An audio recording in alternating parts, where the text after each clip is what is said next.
Nakatuklas ang isang radiology technician na may sira ang kanilang X-ray machine. Ang mga larawan ay malabo at hindi napapansin ng mga doktor. Alam niyang matatanggal siya sa trabaho kapag nag-report siya. Ang ospital ay nag-cut ng budget at siya ang unang masisisi. Pero nakita niya ang mga pasyenteng hindi na-diagnose ng tama. Mga sakit na hindi naagapan dahil sa sirang makina. Kaya ginawa niya ang tama. Nag-document siya ng lahat. Nag-report sa hospital administration at sa mga regulatory authorities. Agad siyang nasuspend. Walang sahod. Mga kasamahan sa trabaho ay tumalikod sa kanya. Pero ang kanyang ginawa ay nakaligtas sa maraming buhay.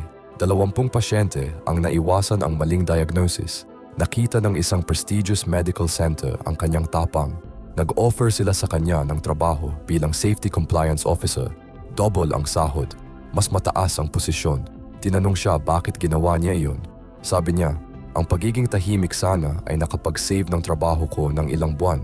Pero ang pagsasabi ng totoo ay nag-save ng maraming buhay habang buhay. Ang integridad ay hindi nagkakahalaga. Ito ay bumubuo ng halaga.